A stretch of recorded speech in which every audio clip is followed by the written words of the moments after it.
I want to talk about, let me talk about one technical thing first, because I always like to talk about the technique because it serves the music, and if some of the things aren't there or they're difficult for you to do, then it makes it difficult for you to get what you want. There's lots of different ways to hang on to the bow and to hold the bow, and I don't disagree with any of them because there's good players with all kinds of things. But one thing I would try not to do, what I see with you, is go past the second joint. If you, and what I mean by that is you either have this as your bass joint, second joint, your first joint. So you can stay on the second joint, which is good. Lots of people play like that. You could play between the two. I wouldn't play on the first joint, and I wouldn't play past that. You have a tendency to be almost like this. Have you heard that before? Yes. Okay. All right. So I said something good. I'm sure Liz. Yes. I've seen Liz play a lot. We knew each other well at one time, so I can imagine she probably said that to you. But it creates a lot of problems in you. As far as being able to make the sound not sound forced, especially the chords. If you're over like this and you try to, try to do that, it's going to be very difficult. So at least get it on the second joint here. Get it on this joint here if you're going to move it that far over. If you want to play that way, okay, that's possible. So second joint? Yeah, that middle joint there. Yes. What I would essentially like it to be, that's where I'd like it to be. Okay. But if you can't move it up that far, at least here, okay? But definitely not that. Okay. All right. Can you just try it? Would you try the opening for me with just this, with it being that way, and then try not to let this guy collapse. Keep it a little closer to the other fingers. Yeah, then it'll stay there. See, you do this, it straightens out, and these guys I'm going to pull up slightly. Yeah, because we want to have our fingertips more in contact with the bow. If we play too deeply into the bow like this, what that does is it gets rid of all the flexibility here. See, we can't really flex these muscles. Right. So if I move them up, then I've got lots of flexibility in my hand. Yeah. In fact, it would help you to do what I was showing Jennifer. Can you just do this for me?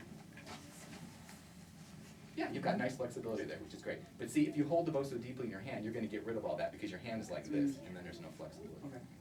I always go back to cars. You know, cars have shock absorbers on each of the wheels.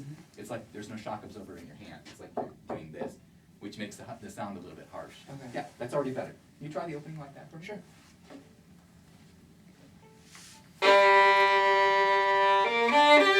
Yeah, it's already better, but then you start sliding back. Yeah, so, I noticed. Okay, so you're going to have to watch yourself with that to do Habits. this. Yeah. I have a different idea about how the beginning starts because I know he writes forte in here, and some people would disagree with me for this, but the orchestra comes down. On this one, I can understand that. I think of this as more reflective, introverted, and I think of the second one as bigger. So I actually don't start at forte. I kind of grow into it. So I do something like this.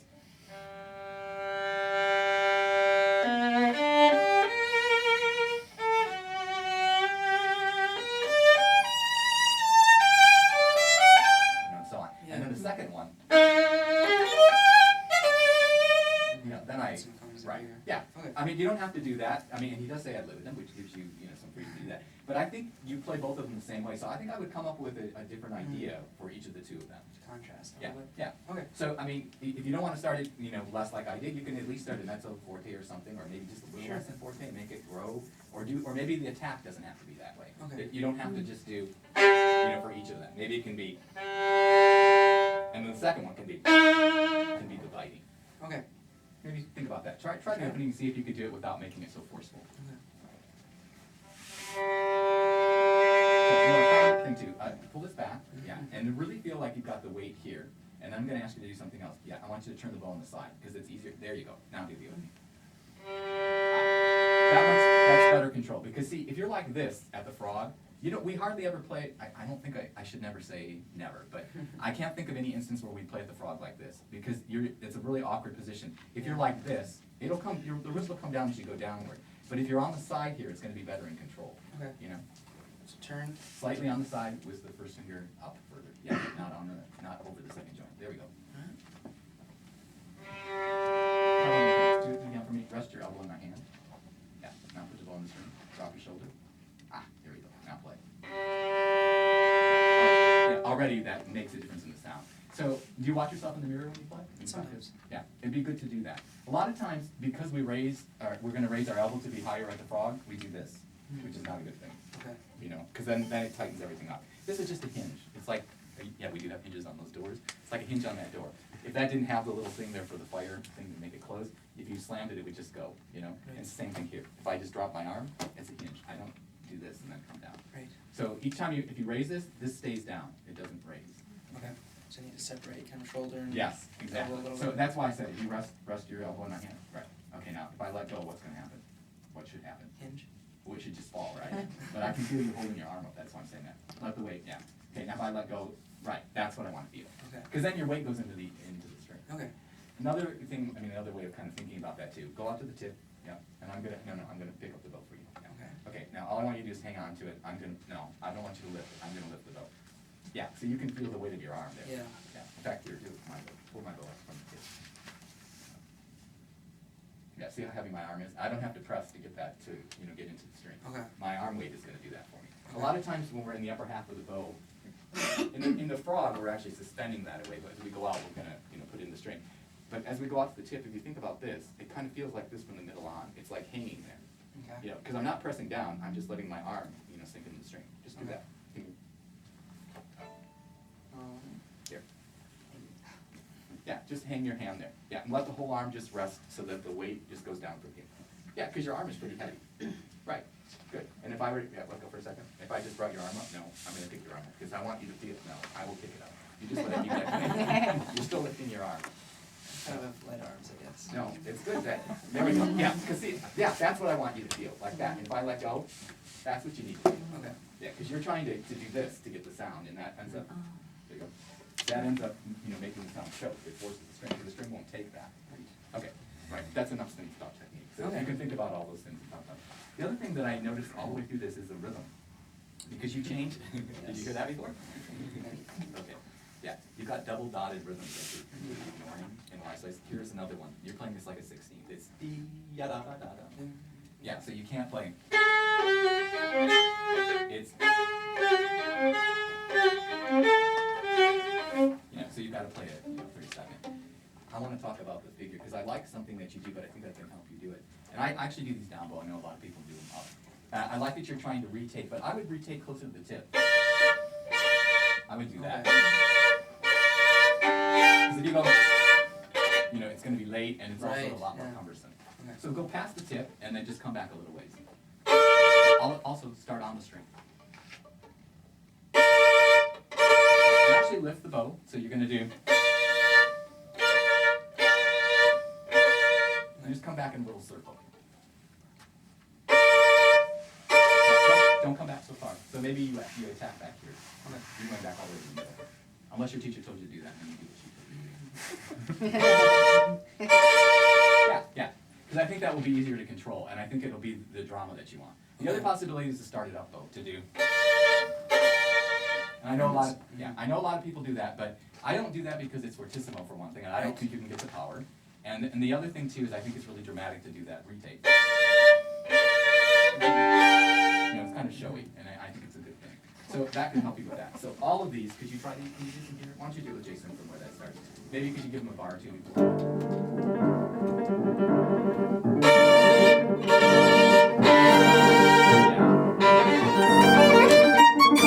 And that's the wrong one. That's a 30, so. Yeah.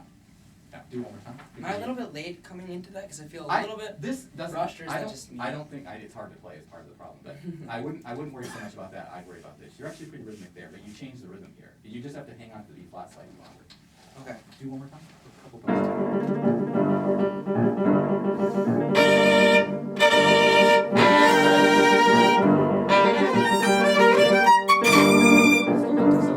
Yeah, do it. He'll give you the same before. Yeah, do you want to be from the same place?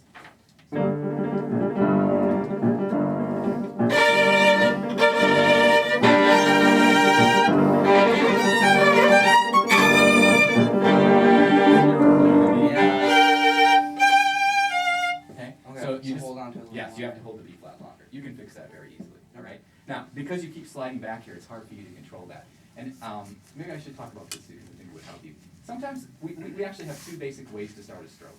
We can either start from above the string or on the string. There's not really anything else in between. When somebody said that to me, I never realized how logical that is. So, because, you see people starting and they do all these strange things. So either you do something like, or you do. That's the only choice. And I'm not sure which of the ways you're doing. You're kind of halfway in between. So I think this is definitely on the string. So you're going to do. So you get a good start. Can you do that for me? Yeah, just put it on the string. Right, and then pull your first finger back like we talked about. Yeah, there we go. Pull this closer to the other one and the middle. side. Yeah. Yeah, there we go. That would help you a lot, okay? But make a conscious decision about whether you're going to start it from the string or you're going to start it from above. I can't really think of anything in here like those figures that you're going to do that way. You're not going to really do them above the string. The chords, yeah, you're going to probably come from above after you do that.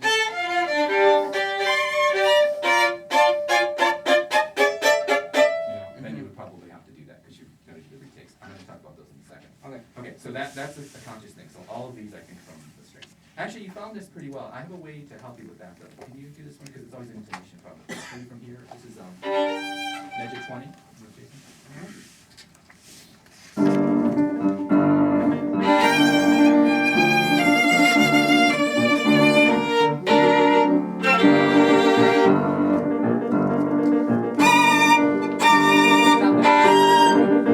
The thing that most people do is they play the last chord, and then they wait and they do something like, and they try to find it. What I do, you guys all know these things, and especially since there's violinists here, you've heard these things before. But when I shift to something like that, what I like to do is go straight up on the old strings and then over. So if I play, so I've got rest there, but I get my hand up there.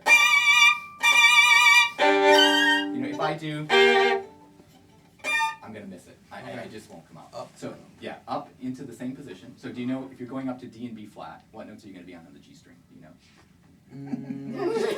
So... Okay, you're on D on the E. Yeah, D is first and you're on the E string. So you're in sixth position. So what notes are you going to play if you're up here with 1 and 2? Yeah, what note is that? F sharp. Or F natural, and then the D on here. So if you go from the B flat and the G up to that, in fact, maybe just practice that.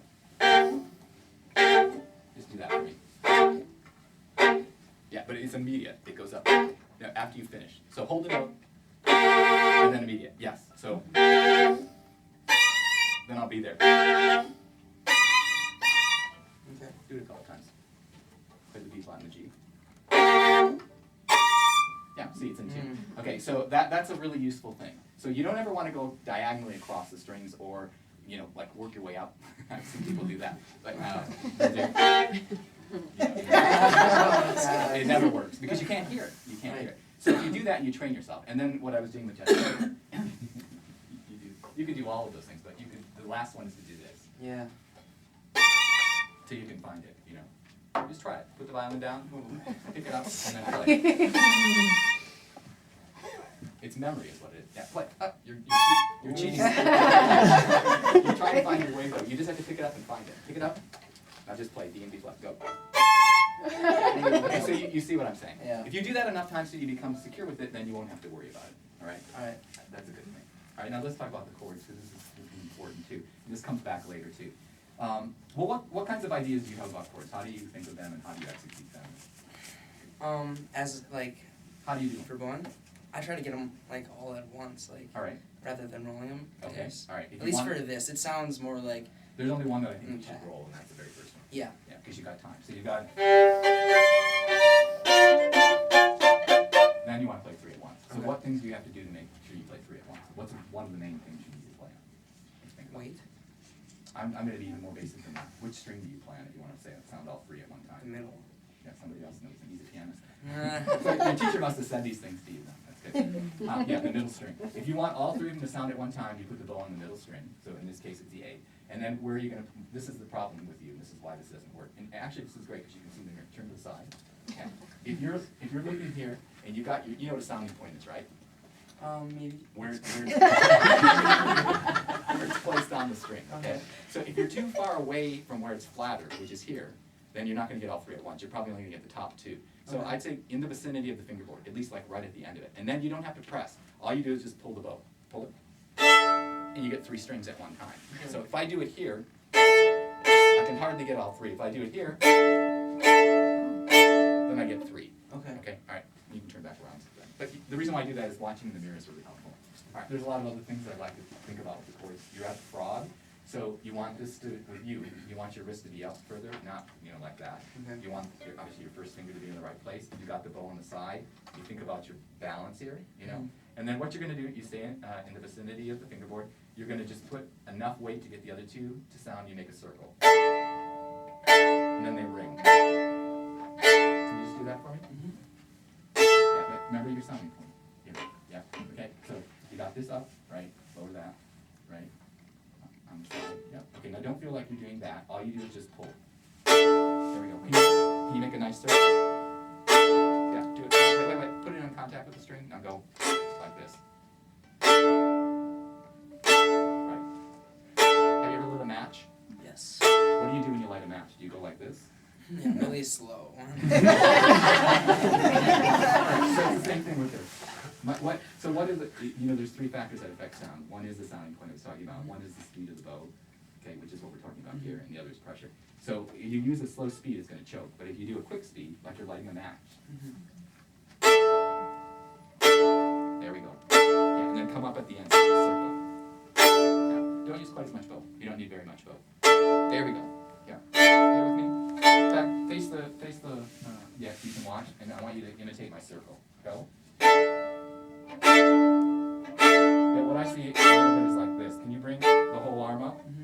Better. There we go. Yes. Good. Okay. So now you know what you have to do technically. You ever practice don't etudes? You know the first don't etude? That's one. You know that etude? Okay. Yeah. You practice on that. That will really help you be able to do this. I had a kid that came to study with me, and he was trying to get into Indiana.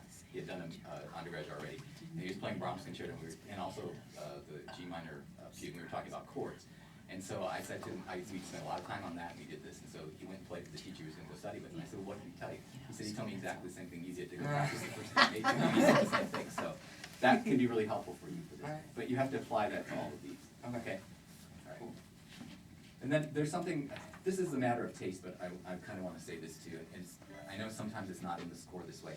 I actually, there's, in the older, like Schirmer editions, there's actually a retard in here, and he also writes molto expressivo. So I play this slightly slower, and then I recover the tempo on the trills. Okay. So, I mean, that's a matter of choice, and I know in the international edition doesn't have that. But in this, I've seen this both in the international and here. Look what he writes here. Un poco più lento. What does that mean? A little Yeah. less. Più is less? More. Yeah. A little more. Lento. So it's what? Lento. Yeah, is that faster or slower? Does that mean faster or slower? Faster. Wrong. Slow. That's why I wanted to clarify. You've got retard here, and then it says un poco più lento. So to me, if you just retard and then keep that tempo, this is better at a slower tempo. You know, and then he writes. And what makes sense is that he wrote a tempo 1 here again. So he must have wanted this slower. Right. Exactly. So maybe we can try this middle section here, maybe from the F.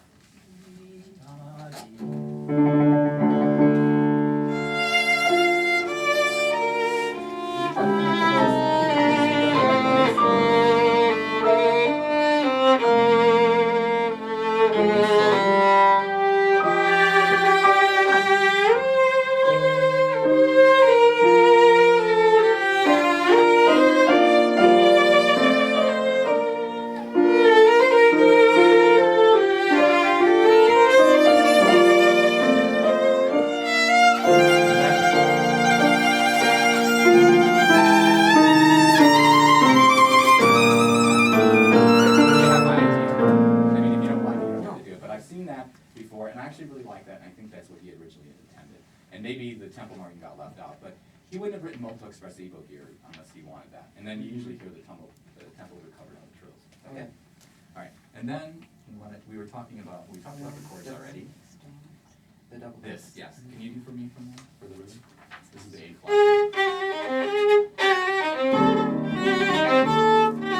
What's really difficult about this? Where's the accent? Is it on the G or the F sharp? Look at this. F sharp? Yeah, because what I hear is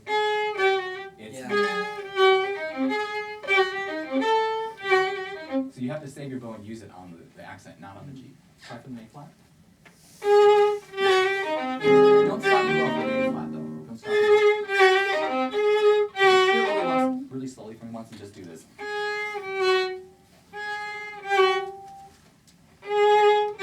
No, you're using the bow on the G. Yeah. Right. So you use the bow on the F sharp. Okay. All right. Try with Jason. Same thing. That's the idea. Okay. At least the rhythm is right. Now you're gonna have to connect it after that. Yes. This was fine, and then I want to talk about this. Because there isn't enough flexibility in your hand here, it makes it difficult for you to be able to connect this when you do.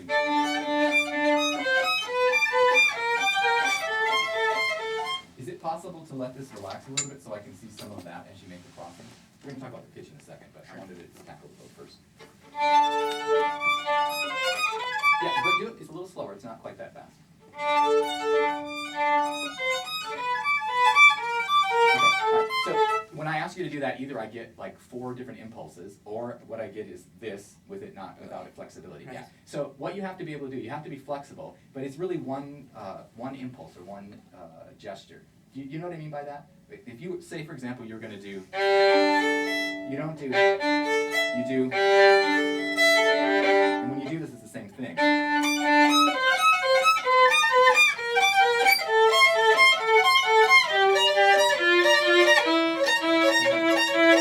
You know, it's not a matter of trying to find each of the strings. You can practice it that way, but then you have to make it absolutely legato. Okay. And what's missing is this for that. Okay? Okay. All right, so you can work on that because we're almost going to be out of time.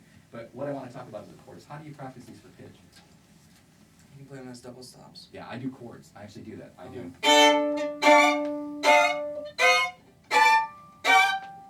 You know, so that I can find them. Because your hand has to, you can't be fishing around for them. Your hand has to absolutely be in place. And your bow just does the other. In fact, you can even, because there's 2 techniques here, you can practice that first, and you could do this stroke on an open string. Did you ever do that? No. Let me see, try that. Yeah. Try to stay closer to the strings. In fact, think of a double stop, almost. That is. Do it really, really slow so that you can let this be flexible.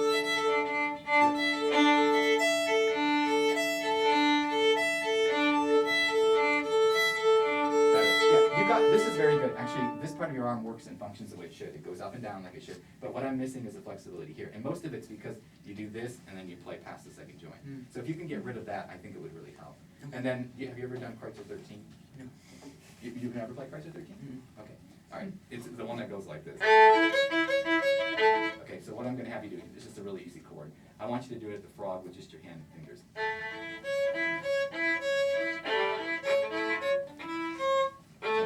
Right at the frog, like this. Okay, that's all the bow you can use, hand and fingers.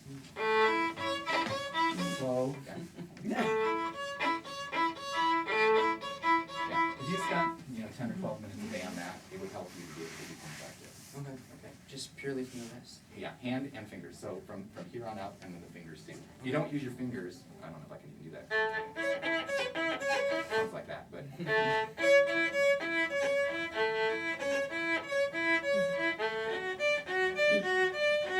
It's not a great sound, but it really helps you to get that flexibility. Neck control. Yeah. Okay. Okay. All right, I think that can stop.